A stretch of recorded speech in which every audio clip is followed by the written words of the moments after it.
Hello and welcome to the class. My name is Daniel, and today we're going to be looking at the marking criteria for academic writing task 1. If you have any questions after the class, you can click on this chat icon at the top of the page and send us a message. This is class 2 of 2, and it will last just over 20 minutes. In this class, first we're going to talk about lexical resource, and then we're going to discuss grammatical range and accuracy. By the end of this class, you should be more familiar with these two concepts and see how they affect your writing marks. During the class, there'll be times when you need to answer questions. The questions will appear below the video. I'll tell you when you need to answer them, and I'll give you about 10 to 15 seconds for each one. So let's get started. What is lexical resource? Well, lexical resource basically means vocabulary. It's how much different vocabulary you use in your writing. If you just repeat the same words again and again, you get lower marks. Let's look at what the examiner looks at when they are marking your writing. So this is the marking criteria. It goes from band 0 to band 9. 0 is the lowest, 9 is the highest, but we're just going to look at 6 to 9 here. Let's look at some of the key points in marking lexical resource. So you'll see the first thing here is it talks about a wide range of vocabulary. A wide range of vocabulary, range of vocabulary here, and range of vocabulary. And the difference between the range of vocabulary is how much different vocabulary you use.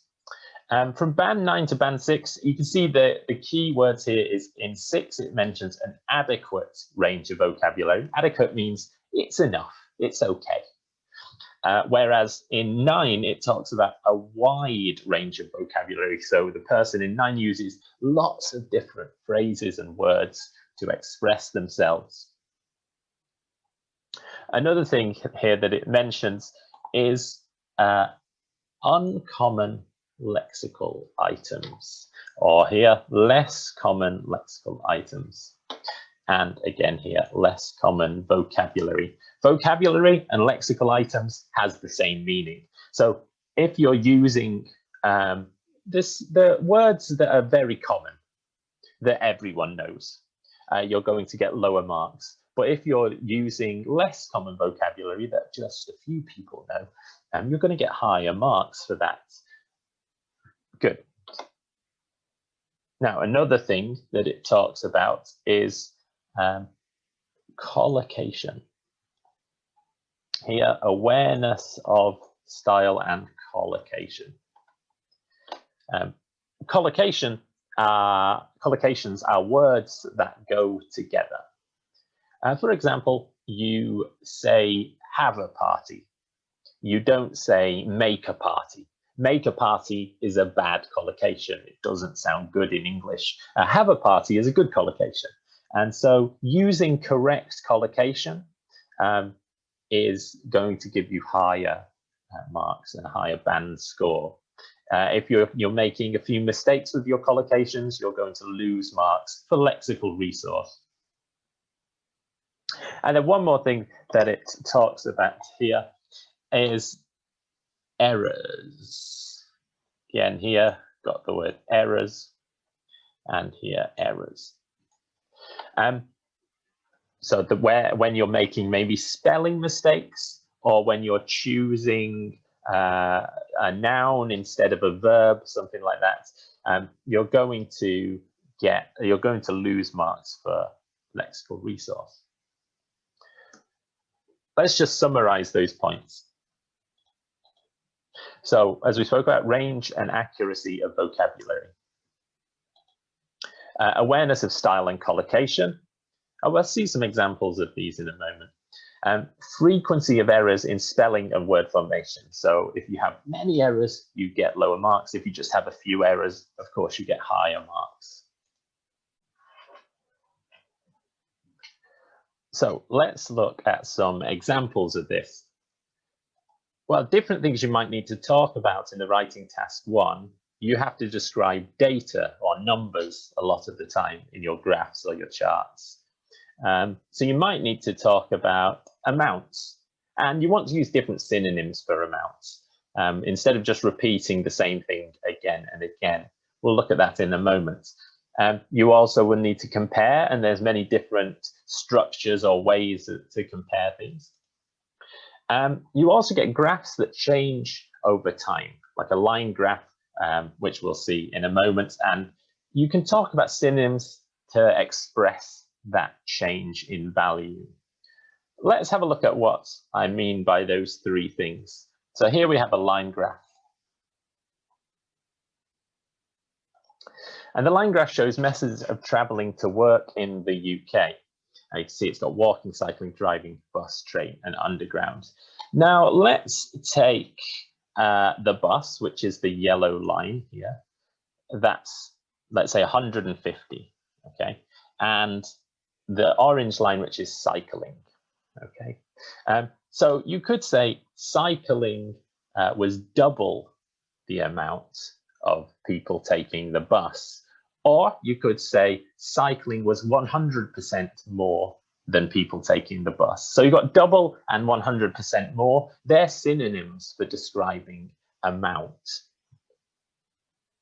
Another thing which I mentioned was comparing. So you could say something like the underground had about 80,000 people on it, whereas people taking the train was much, much more than that. Okay, so like a phrase like much more than. And then here we can see things going up and going down. But if you just use go up and go down, go up, go down, go up, go down all the time, you won't get very good marks for your lexical resource. There's many different ways to say go up and go down. You can say rise, increase, rocket, soar. Or for go down, you could say decrease, fall, drop, plummet. So there's many different pieces of vocabulary you can use to describe one graph like this. And the more of them that you use, the higher a mark you'll get. Other areas where you can use lots of vocabulary is in processes. Another writing task 1 is to sometimes describe a process.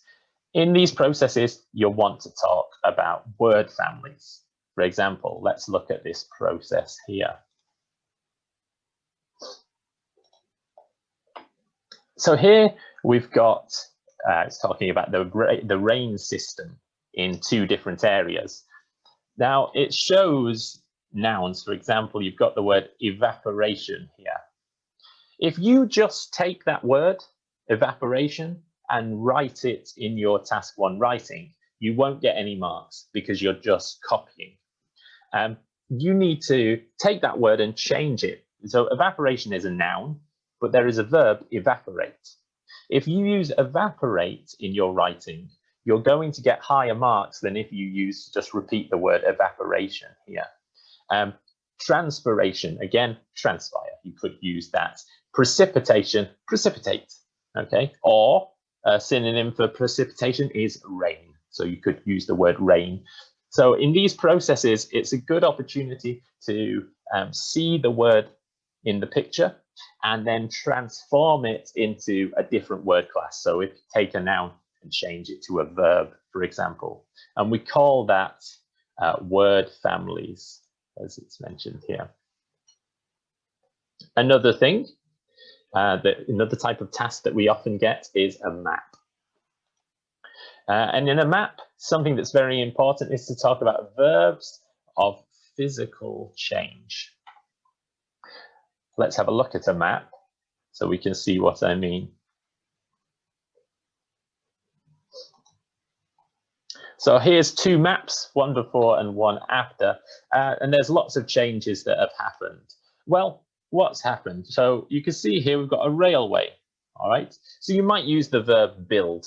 A railway has been built, or you could use another synonym, constructed. A railway has been constructed.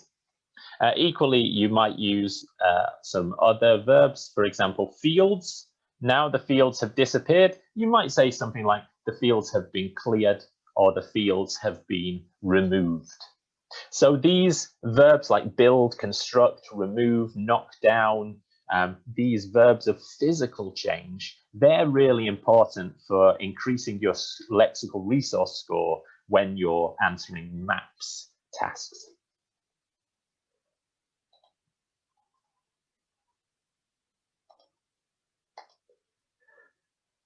Now look at question 1 below the video. I would like you to match these grow, growing, growth, develop, developing, development to the correct option. I'm going to give you 10 seconds to do that.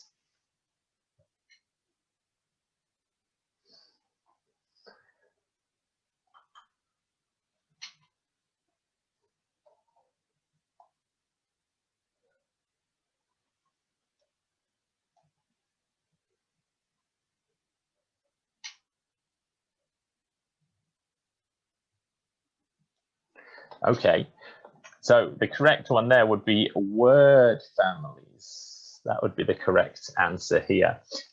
Grow, growing, growth, they're all related. They're a word family. Develop, developing, development, again, they're related. They're all word families as well. Now look at question 2. What are these examples of? Double the number of, twice as many as, 2 times that of, and 100% more than. I'll give you 10 seconds again.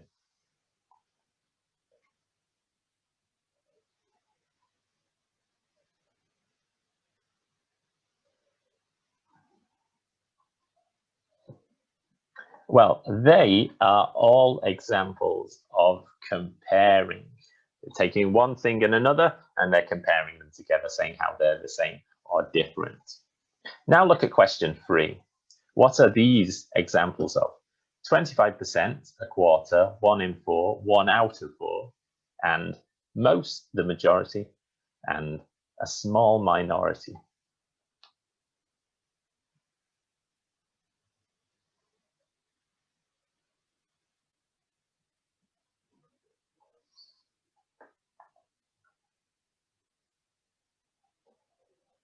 Well, they are all synonyms for amounts. So 25% and a quarter have the same meaning.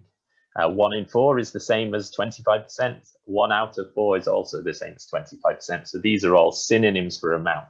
So if you're doing a writing task where you have to describe data and you use those different synonyms, you're going to get higher marks. Now look at question 4. What are these examples of? Moved, built, destroyed, knocked down, replaced, constructed, installed, cleared.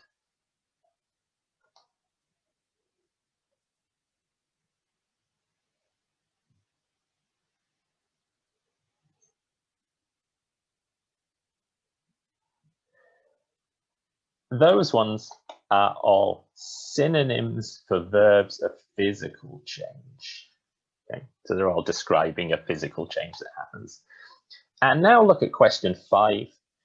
What are these examples of? Rise, a rise, increase, an increase, fall, a fall, plummet, shoot up, level out, remain stable.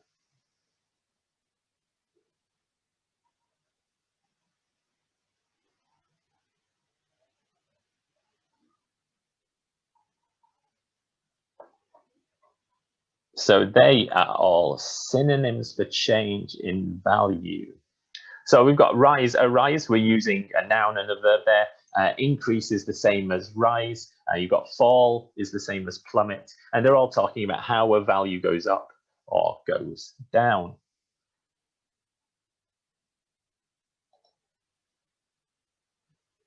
Now let's move on to grammatical range and accuracy.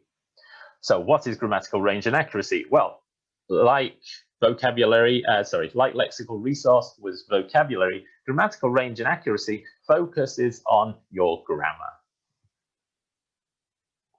Here is the marking criteria, and we'll look at some of the key points that it has here. So it talks about complex structures, complex sentence forms, compared to simple sentence forms. The more complex your sentence is, the higher mark for grammatical range and accuracy you'll get. We're going to look at this in a moment, so I can explain it in a bit more detail. Another thing is it talks about error-free sentences. Again here, error-free sentences and errors. So if you're making lots of grammatical errors, you're going to lose marks for this. If you don't make many errors in each sentence, then you're going to get a much higher mark. And one other thing that it talks about here is grammar and punctuation. Okay, so punctuation. What we mean by punctuation is, do you have commas, stops, those little things to show where a sentence ends and how it divides sentences.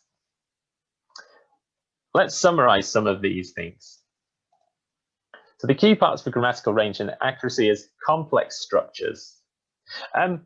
They have to be accurate. So if you want to get a high mark, you're trying complex structures, but you're making mistakes with them, that's probably not the best thing to do. It's good to try, but you need to get them accurate as well. The number of errors. Of course, fewer errors means a higher mark. More errors means a lower mark. And punctuation. Do you have stops, commas, that kind of thing?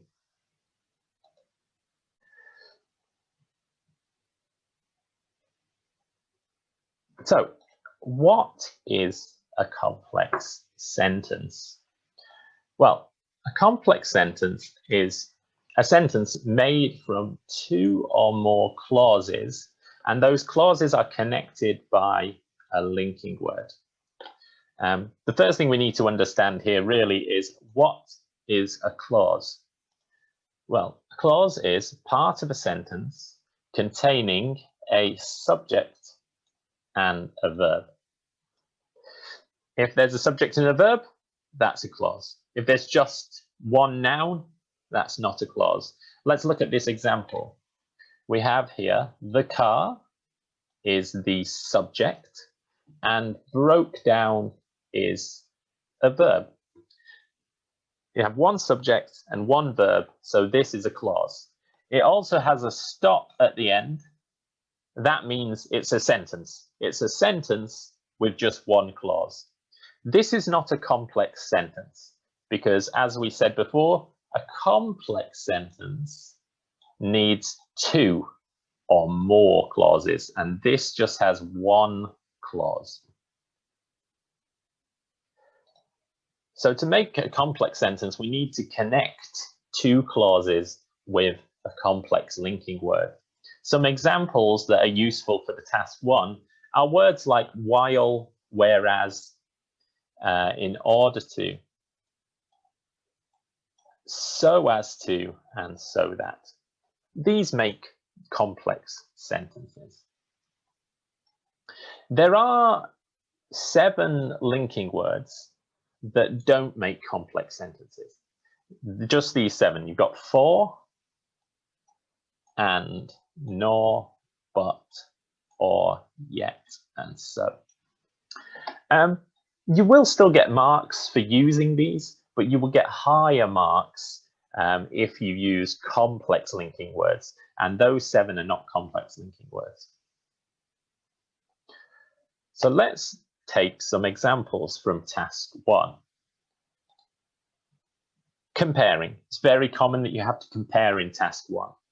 Now this here is a complex sentence. It says the number of people walking increased while the number of people driving fell. We've got the number of people walking. That is the subject of this clause, and increased is the verb. So we've got subject and verb, one clause. And here we have the number of people driving. That is the subject, and we've got the verb fell. That is the verb. So again, we've got two clauses here. And in the middle, you've got the word while. While, like we said before, is a complex linking word connecting these two clauses together. So that means all that sentence is a complex sentence. Another thing you might want to do, particularly in processes, is to talk about results. For example, the water, this is the subject, evaporates, that's a verb. So we've got one subject, one verb, that's one clause. So that clouds is the subject and form is a verb.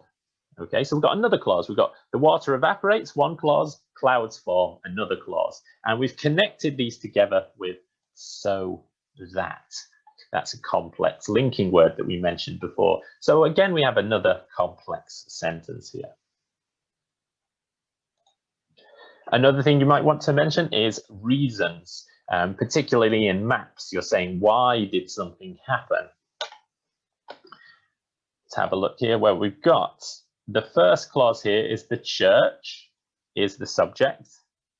Was knocked down is the verb. So we've got subject and verb. That's clause number one.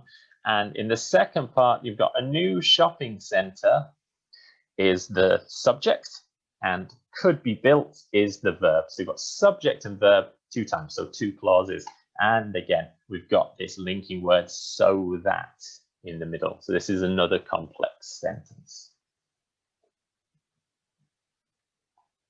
So it's really important to try to use this grammar, because if you use it, the more often you use it, the higher the marks you get. So going and researching different linking words and practicing using them can certainly help you get higher marks for your grammatical range and accuracy.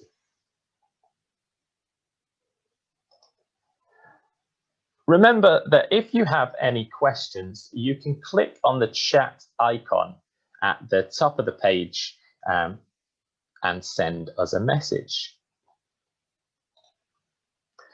Now, thank you so much for coming to the class. Now it's important that you do the extra training and the practice activities on this topic. And we'll see you again. Thank you.